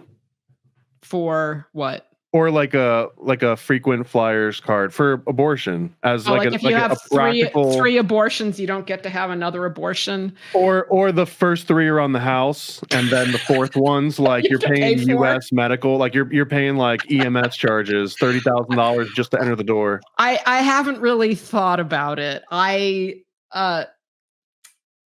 My concerns about abortion are that, like, when I was fertile back in those days, I did not want an abortion because the reality of abortion is it's quite invasive and it's quite hard on a woman.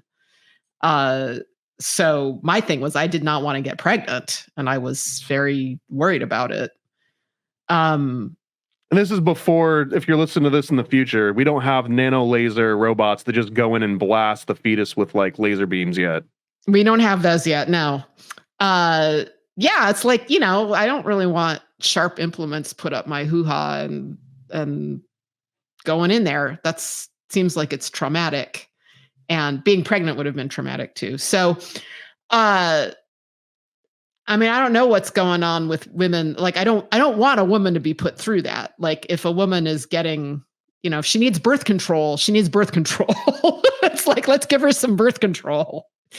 That seems like a terrible outcome for her if she's getting multiple abortions. Something's not working. On the other hand, people are stupid and irresponsible and do stupid stuff. And I don't have answers for this, but the idea of the government like monitoring how many abortions you're getting, and that seems like overreach.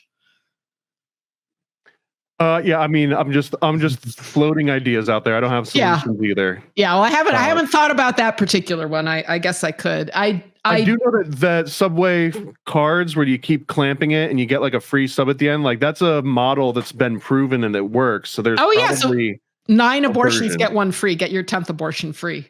Or the inversion of that. I don't know how it works. Yet it's still an IDM process. I'm actually considering launching an Indiegogo campaign to sort of drum up some interest in this area. Well, the crowdfunding platform I ended up using for my Apocalypse animated cards, which I should pull out of this drawer and show you because they're cool. These are lenticulars, right? The lenticulars, See, yeah. You are living the dream. I swear to you. Like that. Thank you. This is bucket list for me, is being able to make lenticulars at some point. Thank you. You understand It's when a I dying tell art, but this was part of my programming that I grew up with. Was having those sweet, like it was almost as cool as the holograms that started coming out. Yeah, here's my lenticular business card, but I'll pull out the. It's dancing. Look at that. That's so cool. I will pull out the other cards because I love them. They're the coolest merch I've ever made. Let me have some in here. Oh. And I'm assuming that if they're not already, they will soon be on ninapaley.com for. And they are all over store.ninapaley.com. They are all over it. Go to store.ninapaley.com. Yeah, so I've got there's like a set. I don't think I have all the cards in the set here, but. Now, I assume you're not worried about people copying your lenticulars. That would be something cool if everyone just started making their own lenticulars off of your work. Yeah, I say go for it. If you want to put that much money into something, you are welcome to it. Great investment, I think. Better than Bitcoin is put all your money into lenticulars. Actually, that one I just showed you has changed in the final version. This is a prototype version. This is the woman and the dragon. Yeah, I was very excited. And I put a ton of money into these things, so I really need to sell them because that was quite an investment. But yeah, it's the crowdfunding platform I did for this was, I think it's GoFundMe, which is the Christian one. And, I'm not a Christian. I'm evidence is stacking up. Blasphemous Jew. I think we might know that you're Christian before you know you're Christian. Yeah, maybe. I mean, I live in Christendom. I'm part of Western culture. You freaking animated the Book of Revelation. I can't think of anything more Christian in my life. Well, yes and no. Like actual Christians, people that I know that were raised Christian, a lot of them were really were traumatized as children by the Book of Revelation. So I think I made this the way only somebody that wasn't raised with it could. You mean the only part of the Bible where there's actual action and like cool stuff happening? Where do they just go to the Book of Numbers and read about how long begat 8,000 times? Well, that's the Old Testament. But yeah, the Book of Revelation is something I don't think it'd be good for children. It's like a horror movie. And I was thinking when I read it, I was just like, there should be a really cool movie about this. Like not a lame one. I'm sure there are lame ones, but someone should make because it's so visual. It's like psychedelic. So. I've been playing devil's advocate a lot on this, but I want to say I think we're definitely of like mind because the same reason that I do my comics and I put out like an MK Ultra pamphlet, like a little chick tract style. And I also leverage these like Christian templates where, I garner a certain type of audience. And I don't know if I fully equate myself to being where all my inspiration comes from. But my idea was, how come there's not like a really cool MK Ultra comic or something? That's just facts. It's not building on top of it and turning it into a fictionalized thing, but something that you would find at a gas station and be like, what the hell's that? This can't be real. Oh my God, I just looked it up. This is real. Like that was the ultimate idea. And if someone wants to go and copy that and mass produce it, and Sony or, like Houghton Mifflin Hardcore wants to violate copyright laws and just distribute tens of millions of these MK Ultra pamphlets, yes, please. Like, there's no part of me that would be angry that someone else was making buka bucks off of this thing that I made, as long as people were actually reading it and looking up MK Ultra and stuff. So that was like the original nugget of all this. But it also feels like a very niche minority. Like there's something broken in both of our brains that we both need to get fixed.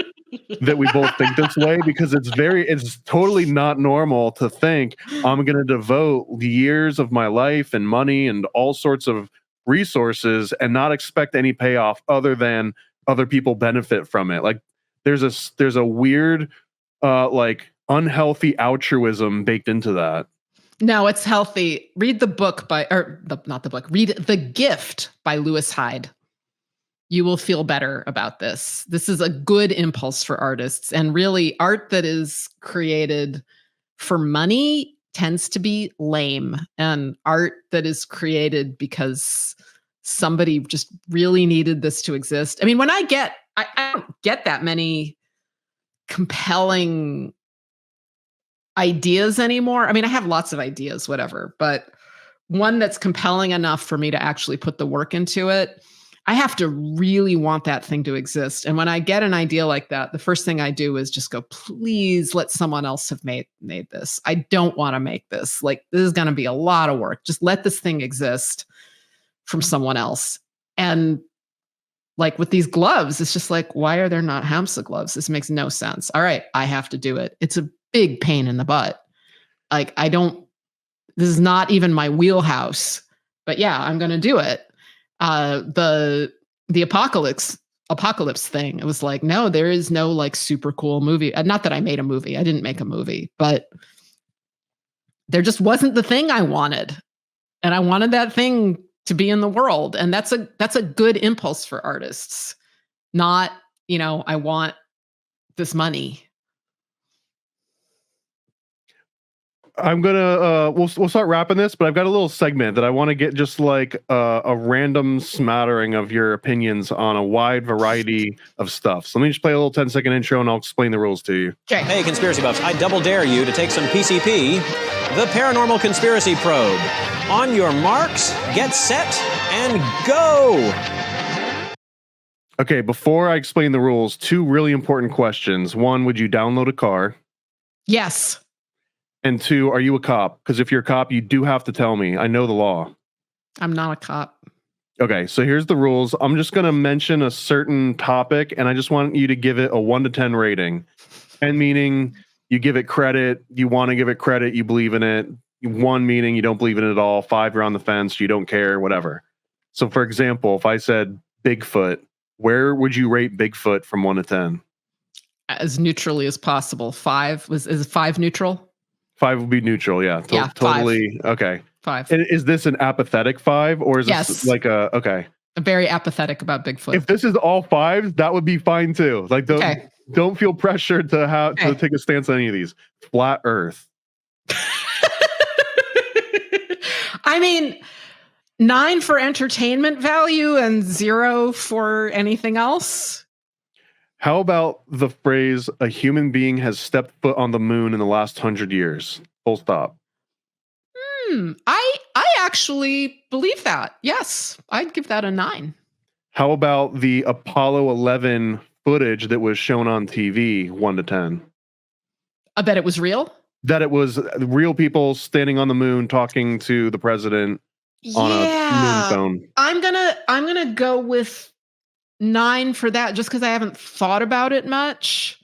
But that's a rabbit hole. I've passed the rabbit hole with the sign on it. Like, and I'm just like, oh my God. Like, maybe next time. I gotta get to where I'm going first. Yeah. Okay. Then how about 1 to 10, the reality or the potential reality of the government getting Stanley Kubrick on their payroll as a backup plan? 5. How about the existence of demons? And I guess I'm going to specify this in some sort of a Judeo-Christian demon, and that like they're bad boys. Wait, the existence of Judeo-Christian demons? Demons, as opposed to say Greek daemons, which would be some sort of ongoing process that may or may not be sentient. I'm talking about fallen angels, gnashing of teeth, making bad things happen, like Christian style demons. Oh, I don't even feel like I'm qualified for that because I'm just not Christian. I just 5. I mean, I'm gonna have to be like just a neutral on that because I don't because neutral almost feels away from atheism. It almost like if you give a 5, it's agnostic. I'm agnostic. Okay, fair point. Fair point. Would you rate angels the same? Would angels get a 5? Yeah. Well, except I have cats. So honestly, every time I literally get on my knees to pray with the faith glove, like I still have doubt, but I also have, at least do the actions of faith. My cats come up to me and I'm just like, oh, the angels. So I'll give that an 8. How about dinosaurs? Conventional, like the way that you learned about dinosaurs in school. Yeah, I'll give that a 9. But these are like beliefs, right? Like I have no direct experience of any of this, which is why I'm not going to give anything a 10. This is just like these are just like unexamined beliefs. But I have, there's stuff I was raised with, and it's like, yeah, sure, yeah, believe What that. about fire-breathing flying dragons having existed at any point in history? That would be like close to a 0. That would be a 0 or 1. Yeah. 9/11 was an inside job. Oh my gosh. 6. Celebrity clones. Or any political clones, just clones. You mean human clones? Yeah, and I don't mean like someone grew it in a lab and then they squashed it out and they were like, okay, we know how to do it. But I mean that at some point we've all seen a movie or a news report or a address to the nation by a politician, and it was a literal clone, not a lookalike, not a mask, but an actual clone. 0.5. Okay, how about human clones existing in any capacity at this moment in time? 0.5. Really? Okay. Yeah, I just what I know, but again, I don't have direct experience, right? Like this all this shows just how social knowledge is, how much we rely on huge groups of people because we just do not have direct access to so much stuff that we believe. And this is the power of humans, is that we can think in huge groups. It makes us very powerful. But then you ask questions like this and it's like, oh, I have very little direct experience with a bunch of stuff I believe. And that is why I have high confidence when I talk about sex, because I do have direct experience with sex. Like I apart from what other people have said, I have lived experience there, but I have no lived experience of going to the moon, no lived experience of clones. I take it on faith that the earth is round. I mean, it seems really, it works. Like it works with everything else I think about the world. Because they're all in on it. The whole world's in on it. We're all in on it. But yeah, like for me to get personal verification for this stuff, it's like, no. So I just, I'm part of my culture and these things might be wrong, but I believe them.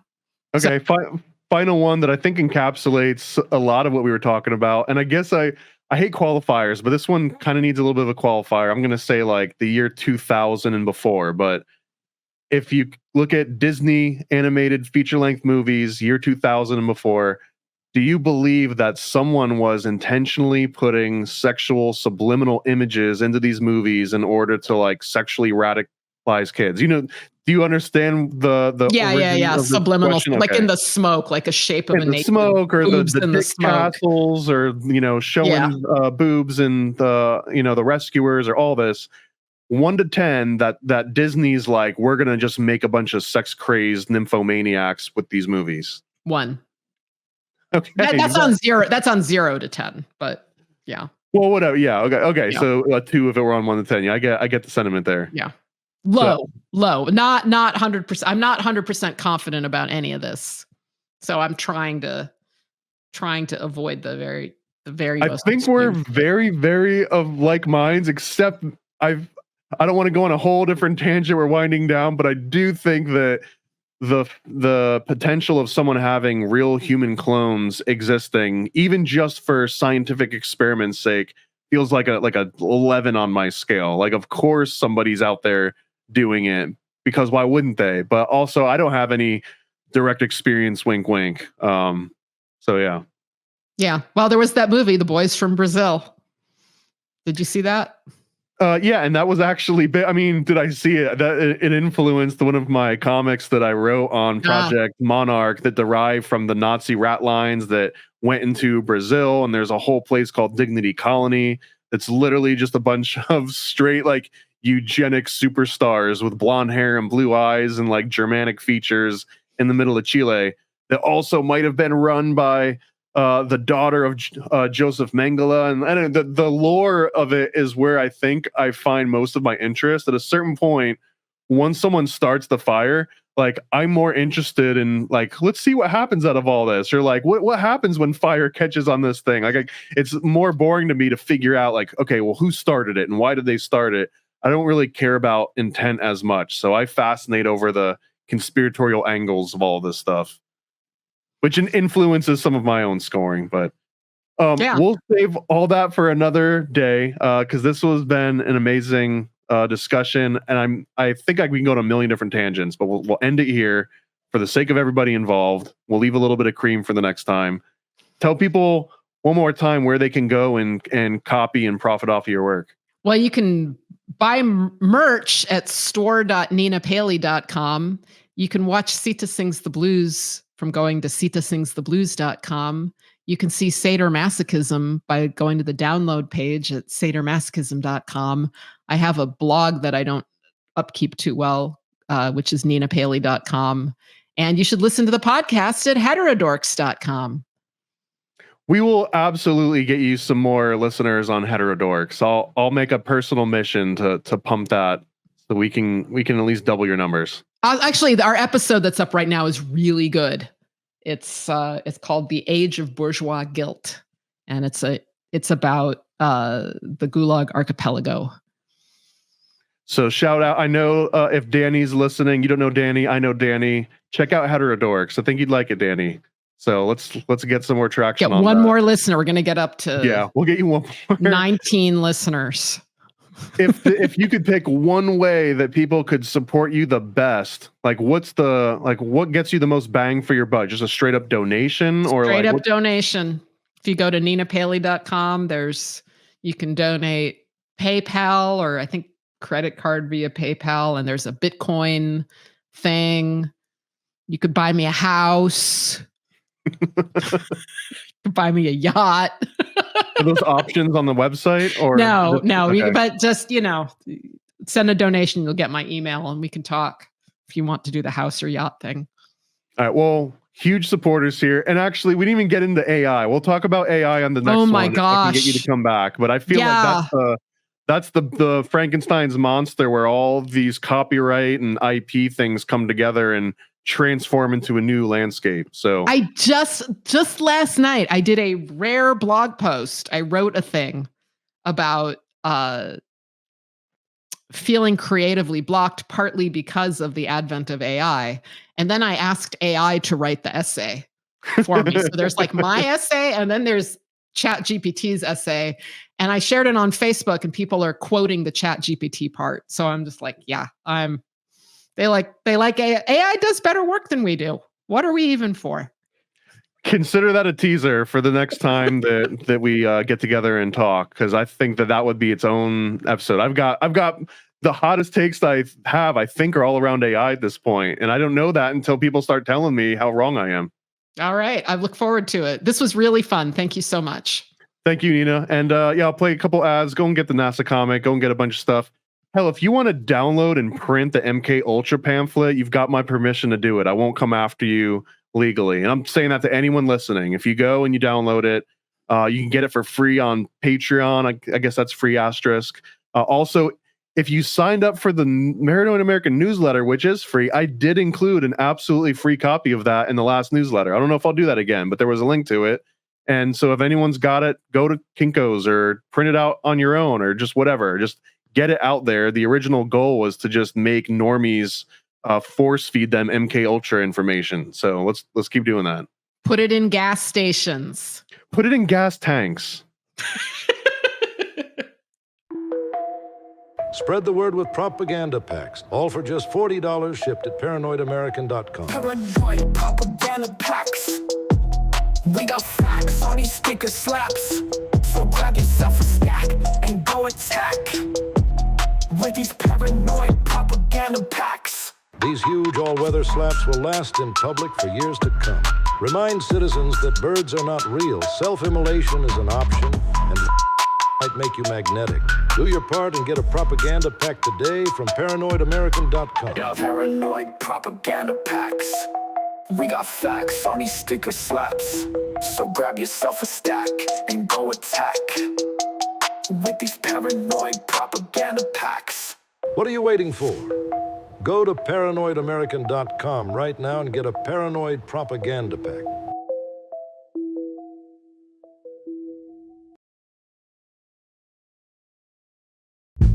Ready for a cosmic conspiracy about Stanley Kubrick, moon landings, and the CIA? Go visit nasacomic.com. nasacomic.com, CIA's biggest con. Stanley Kubrick put us on, that's why we're singing this song. I'm nasacomic.com. Go visit nasacomic.com. Go visit nasacomic.com.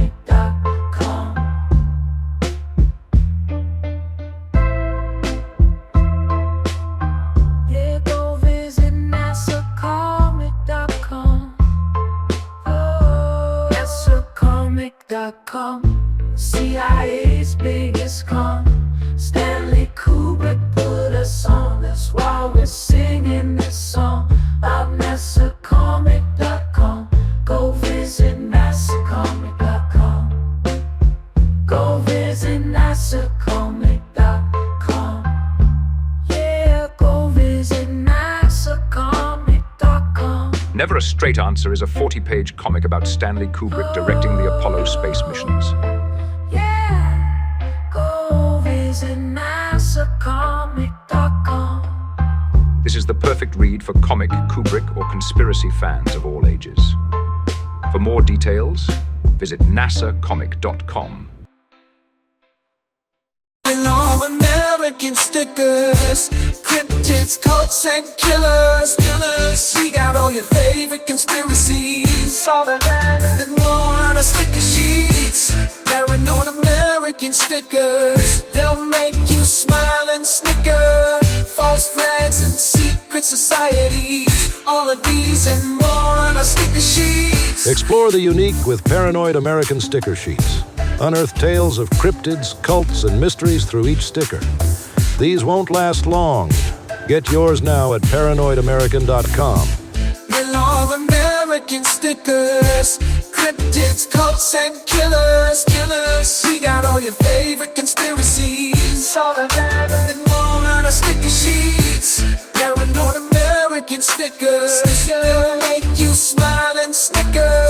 False flags and secret societies, all of these and more on our sticker sheets. What the heck are you waiting for?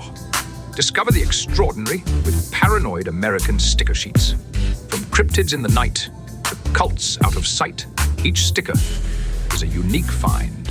Get yours now at paranoidamerican.com.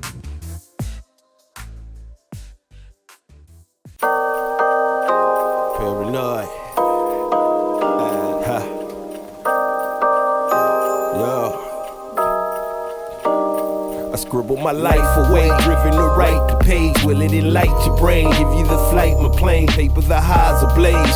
Somewhat of an amazing feel when it's real to real. You will engage it. Your favorite, of course, the Lord of an arrangement. I gave you the proper results to hit the pavement. If they get emotional, hate maybe your language, a game, how they playing it well without Lakers. Evade them, whatever the cost, they are the shapeshift. Snakes get decapitated, met is the apex.